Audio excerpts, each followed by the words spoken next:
Hola, yo soy Laura Gil. Yo también soy Laura Gil. Yo soy ginecobstetra, feminista, activista y mamá de Mila y Camilo. Soy una mujer comprometida con los derechos humanos y muy especialmente con los derechos de las mujeres.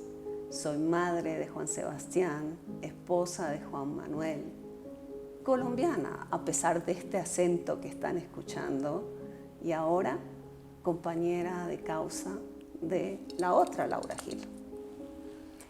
Yo soy cofundadora del Grupo Médico por el Derecho a Decidir, que es parte de Causa Justa. Yo siempre he trabajado por los derechos de las mujeres, siempre. Soy feminista y aliada de Causa Justa. A mí me da un poquito de pena, pero me enteré por primera vez porque me googleé. Puse Laura Gil Colombia y apareció un montón de cosas, y cuando abrí era Laura Gil, una politóloga que escribía súper bien, y dije, ay, yo quiero escribir como ella. Y después empezaron a pasar un montón de coincidencias. Me di cuenta que compartíamos el médico, además a veces me llamaban a entrevistas sobre mi tema y me empezaron a hacer preguntas sobre política y me daba cuenta que no era yo, entonces me acostumbré a preguntar, ¿buscas a Laura Gil la ginecóloga o a Laura Gil la politóloga? Yo hace más o menos 20 años que conozco de tu existencia. A médico que yo visitara aquí me decía, ay, yo conozco una Laura Gil, ginecóloga. Y poco a poco fui entendiendo que además de que mis médicos te conocieran, muchos de ellos también eran médicos tuyos. Me han pasado tantas cosas en estos 20 años de confusiones. Una vez me llamó una egresada de la universidad donde yo estudié, de Fletcher School of Law and Diplomacy. Y estaba buscando acababa de llegar una americana que venía a trabajar para USAID y me llamó feliz diciendo, somos egresados de la misma universidad y yo te felicito por trabajar tanto en el derecho al aborto. Le digo, estás buscando a otra Laura. No, a mí me ha pasado igualito. Una vez me llamaron, ¿me nos puede dar una entrevista? Y yo, sí, claro. Le mandamos al chofer ya mismo. Yo, no, espera un momento, estás buscando a Laura Gil, la politóloga, me parece. Ay, sí, discúlpenos, doctora, pero tenemos el mismo número en el mismo celular. Entonces sí, nos pasa cada rato y yo no pensé que te pasara a ti. Pensé que eso no me pasaba a mí. No, me ha pasado muchas veces y después, cuando llegué a la vicecancillería, Laura, me di cuenta que ese era el escenario que tenía que usar para promover la defensa de los derechos sexuales y reproductivos. Y desde ahí me convertí en una aliada incondicional del movimiento.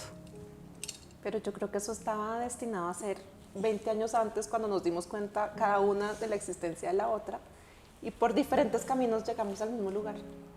Absolutamente. O sea, yo creo que da para una novela el hecho de que yo hay cosas de las que, o sea, no he hablado públicamente muchas veces, pero yo tuve mi hijo por reproducción asistida y creo que fue esa experiencia de desear tanto un hijo, de desear tanto la maternidad, que sedimentó mi compromiso con el derecho al aborto, Laura. ¿Y sabes por qué?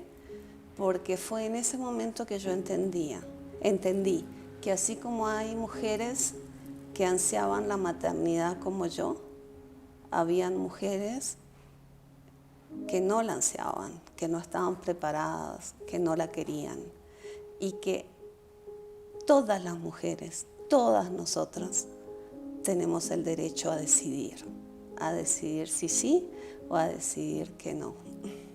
Pero Laura, eso es lo que me parece tan increíble, y es todas esas coincidencias que hemos tenido nosotras en la vida, porque tú ya lo dijiste, compartimos médico, pero es que compartimos el médico que nos hizo el tratamiento de infertilidad las dos, y las dos tuvimos hijos gracias a ese médico que compartimos.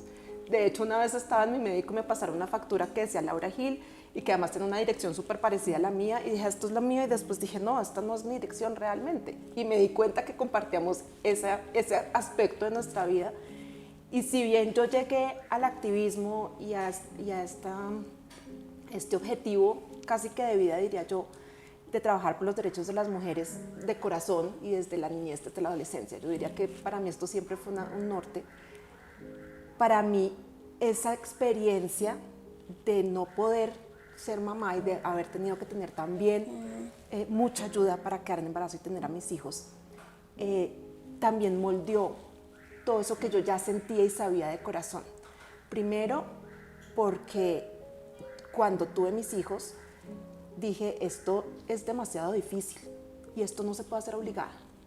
Esto no puede ser una cosa que le impongan a las personas, esto no puede ser una cosa que no sea feliz desde un principio como fue para mí. Que desde que uno va a la prueba de embarazo esté absolutamente feliz. Yo te dije, nuestro médico me dijo, usted está loca, está feliz y está súper enferma porque tuvo una complicación. Y le decía, pues claro, estoy embarazada. Y así tiene que empezar la vida de todo niño.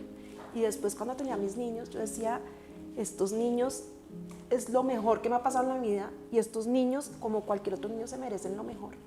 Se merecen venir en las mejores condiciones. Y por eso es que creo en el derecho al aborto.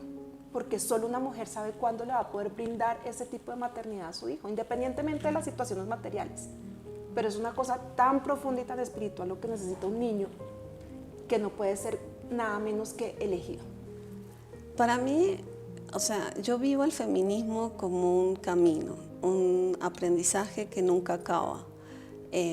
No nací feminista, no me sentí feminista de adolescente, lo fui aprendiendo. Fueron las lecciones de la vida, fue el colegaje con las mujeres, fue la amistad entre mujeres que me fue enseñando a ser feminista. Y siento que todavía sigo aprendiendo, siento que cada día me toca levantarme como una cebolla, sacarme como un nivel de prejuicios. Sabes que voy sacando de a poquito los prejuicios en la vida.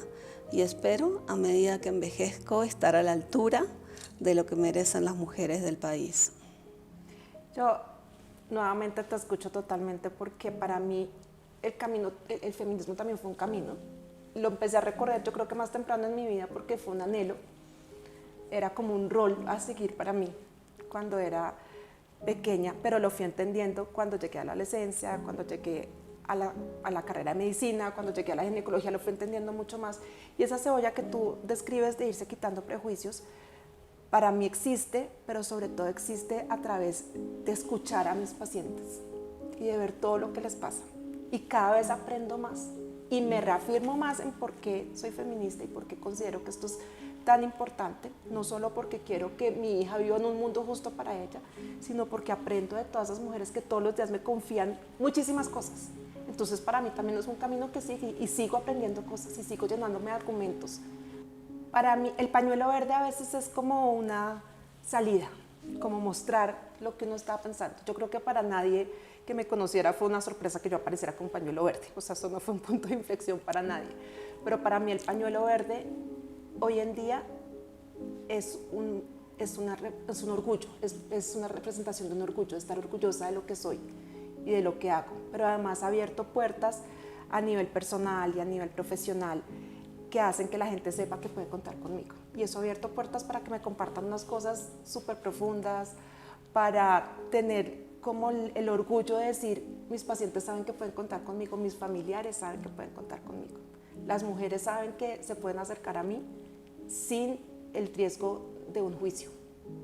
Entonces para mí el pañuelo verde ha sido motivo más de reconocimiento, o sea, yo lo porto, sin tenerlo puesto, lo porto y todo el mundo lo sabe, y ha sido para mí un símbolo de convicción, y me ha dado la satisfacción de ver el orgullo de mi hija, por ejemplo, y de saber que ella entiende este tema y se siente orgullosa de lo que yo hago.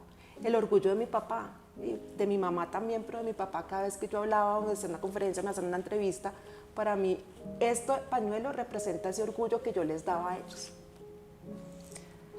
Para mí el pañuelo verde marcó mi tiempo en la Vicecancillería de Colombia. Y lo marcó por lo siguiente. Yo me había prometido que mi primer acto de gobierno, y así le había pedido al canciller en ese momento, fuera el retiro de Colombia del Consenso de Ginebra.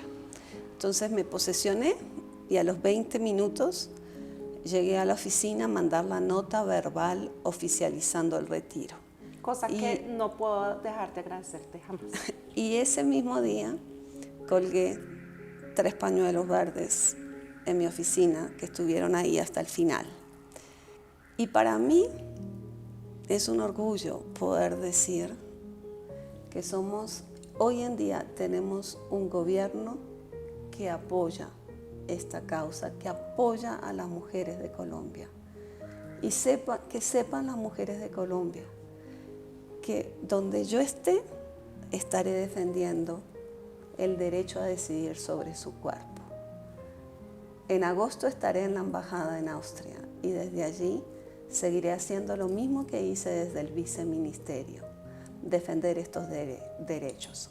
Y es que además, Laura, yo quiero traer una cosa a colación, y es que no estabas en una organización de derechos o en algo de salud del gobierno, estabas en uno de los medios más patriarcales y conservadores del gobierno, tradicionalmente, no de este. La Cancillería es un espacio sumamente patriarcal. Por supuesto. Pero es un espacio que en ese momento me permitió hacer lo que hice, poder llevar la voz de Colombia, llevar una voz diferente a nivel internacional.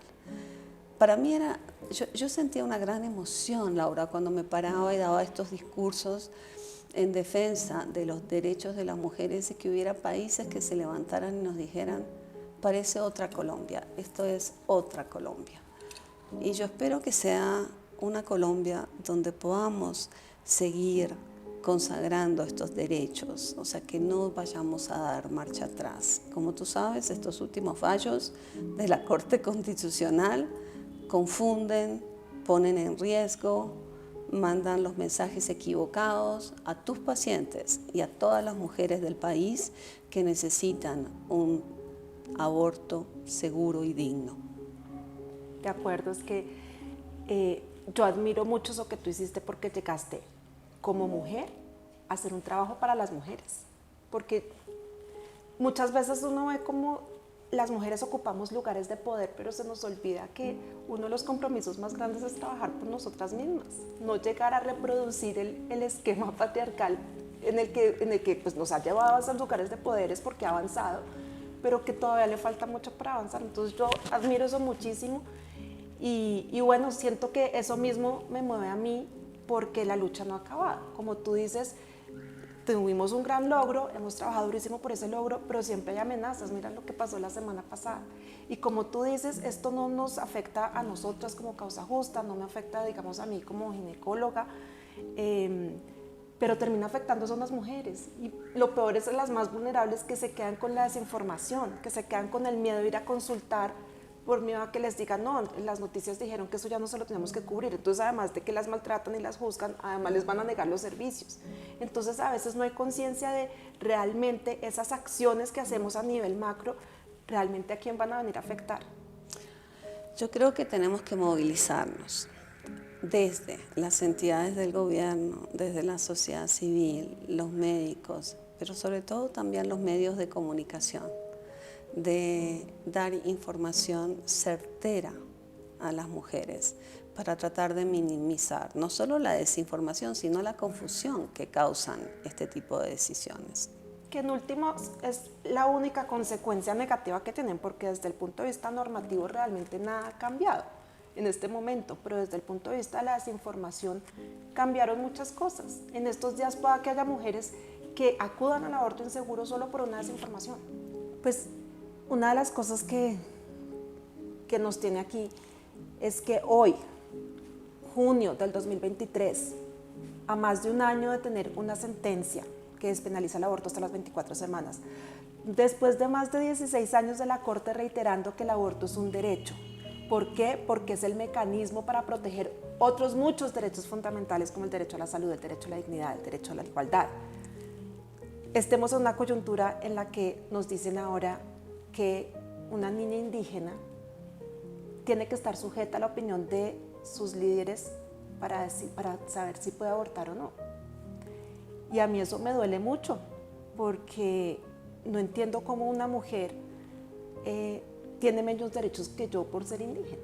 Yo entiendo perfectamente lo de la jurisdicción indígena, entiendo perfectamente todos los intentos de colonización y los abrazo, pero no puedo soportar que una mujer tenga que anteponer el hecho de ser indígena al hecho de ser humana. Y me duele mucho, lo siento en el alma, porque eso fue lo que pasó en esta tutela. Yo creo que esa tutela no solo agravia a las mujeres indígenas, pero además confunde y pone en riesgo lo ganado hasta ahora. Entonces creo que tenemos el gran desafío de luchar contra la desinformación, luchar contra la confusión, para que las mujeres de Colombia sepan que ellas pueden seguir reclamando los servicios médicos que requieren, incluyendo el derecho al aborto.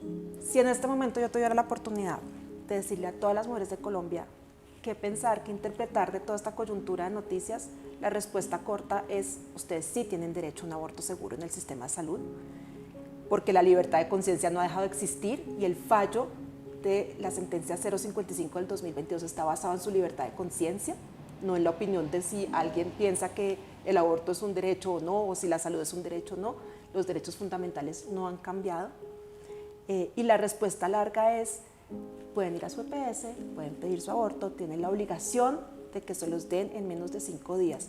Y no porque sea un capricho, no porque haya razones más valederas o menos valederas, es porque es la forma de acceder a la protección de una cantidad de otros derechos fundamentales que no los decimos nosotras, los dijo la Corte Constitucional, o sea, no los decimos solo nosotras, los dijo la Corte Constitucional, no solo el año pasado, sino en los últimos 16 años nos lo ha venido repitiendo y reafirmando.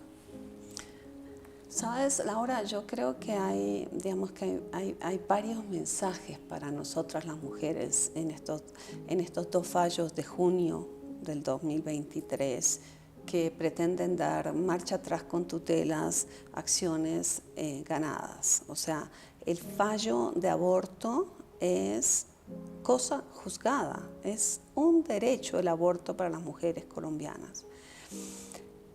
Para mí los mensajes son varios. Uno es que el país realmente tiene que ponerse a discutir hasta el alcance de la jurisdicción indígena, hasta dónde va, cuando va en contra de derechos fundamentales. 2, que el patriarcado siempre patalea, o sea, siempre quedan reminiscencias y las mujeres no las tenemos fácil, no la tenemos fácil. Y tercero, ¿sabes cuál es mi tercera reflexión? Que cuando creemos que algo está ganado, siempre llega algo para recordarnos que esto es una lucha constante, que la lucha por la defensa de los derechos de las mujeres no da respiro. No podemos descansar, porque si descansamos, terminamos así, sorprendidas. Y ahí tenemos la decisión Dobbs en Estados Unidos para que nos lo recuerden todos los días. A nosotras nadie nos ha regalado nada. Ni la democracia ni los derechos son ganancias absolutamente irreversibles. Tenemos que luchar cada día para fortalecer nuestra democracia y para defender nuestros derechos. Y creo que en Causa Justa lo tenemos claro. Ahí seguiremos, ¿no? Y ahí entran todas estas activistas jóvenes que tenemos en Causa Justa, y ahí veo yo a mi hija, y ahí es donde yo digo, este es el trabajo que tenemos que hacer en este momento, pero además tenemos que proyectarlo a las siguientes generaciones, porque como tú dices, esto no termina acá, ni podemos sentarnos a disfrutar de estos derechos, porque no son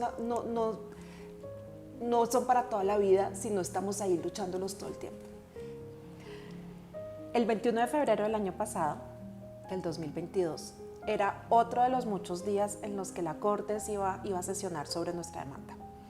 Y muchas veces nos había pasado que alistábamos todo en Causa Justa, rueda de prensa, para si fallaban que sí, si fallaban que no. Entonces no teníamos tantas esperanzas de que ese día se decidiera algo. Entonces ese día, por ejemplo, yo programé consulta normal y yo pongo aquí mi pantalla, mi paciente está enfrente y pongo el WhatsApp por si hay cosas urgentes. Y a las 3 de la tarde empiezan a aparecer mensajes que parece que van a fallar hoy. Primera noticia. yo ahí pendiente de mi paciente, pero pendiente de los mensajes, que parece que van a fallar esto, que parece que van a fallar esto, que hasta las 24 semanas. Entonces yo todo el tiempo estaba como con esa ansiedad, sabiendo que ya se estaba discutiendo de fondo, que no iba a ser simplemente la decisión de los conjueces y de todos esos trámites que tomaron más de 500 días, sino que llevan a fallar de fondo. Y ya en el momento que se confirmó que ya era hasta las 24 semanas y que, pues, si bien no habíamos logrado la decriminalización, que era lo que buscábamos, habíamos logrado la despenalización hasta las 24 semanas, que ya era un avance gigante. Yo tenía enfrente una paciente que estaba en el proceso de interrupción voluntaria del embarazo bajo las causales.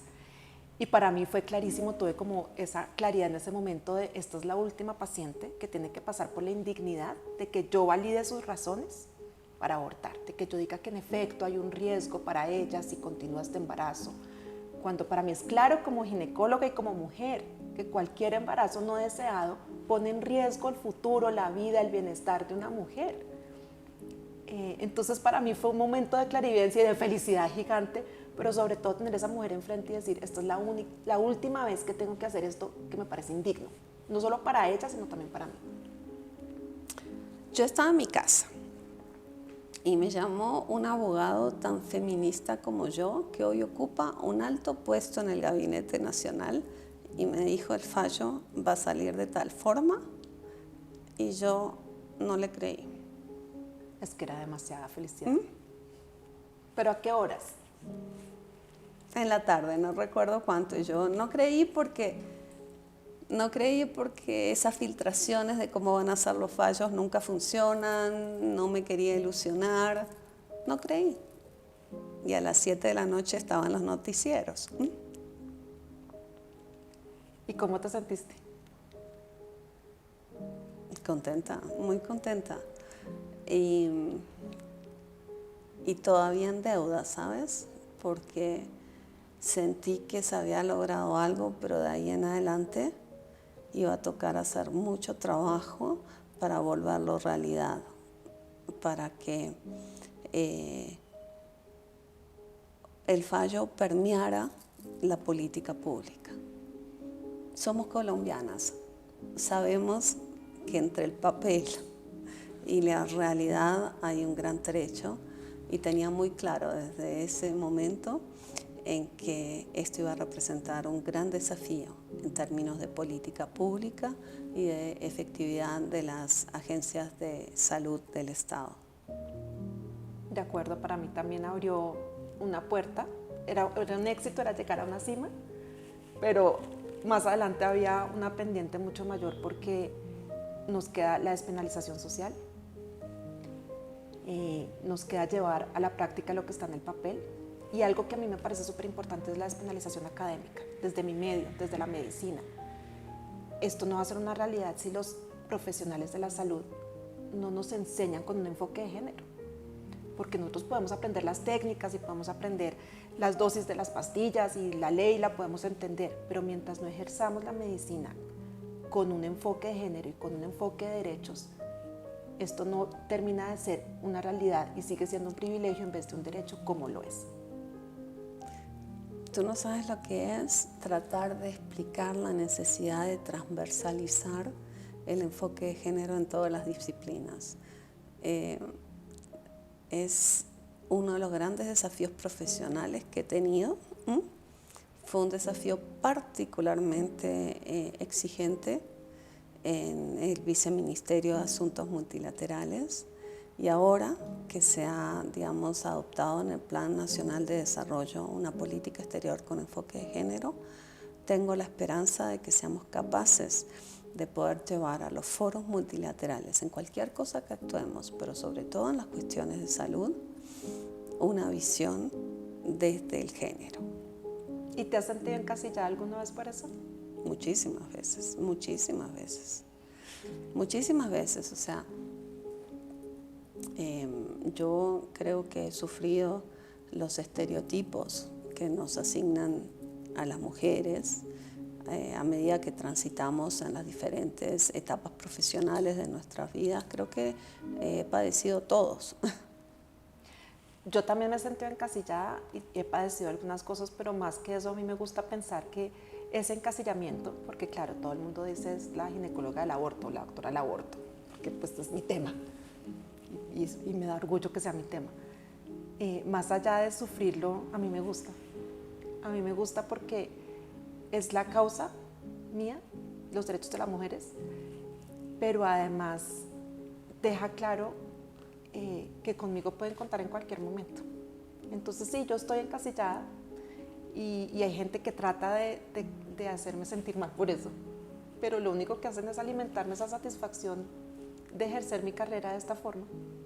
Yo la verdad te voy a decir que últimamente la única descripción que uso es feminista. Y lo digo con orgullo.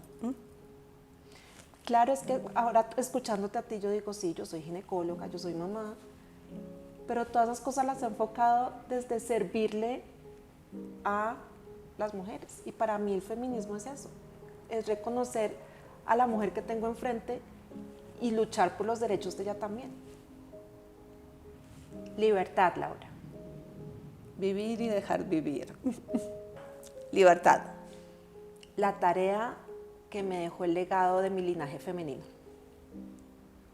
Feminismo. Dignidad. Feminismo. Ver a mi prójima. Pañuelo verde. Esperanza. Orgullo. Aborto. Derecho.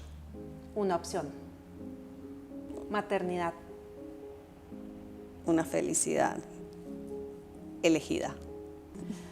Un proyecto de vida que tiene que nacer del deseo y nunca de la obligación. Causa justa. Una lucha interminable. Mi causa. Laura Gil. Laura Gil, hoy una amiga. Laura Gil. Nombre cortico, pero contundente.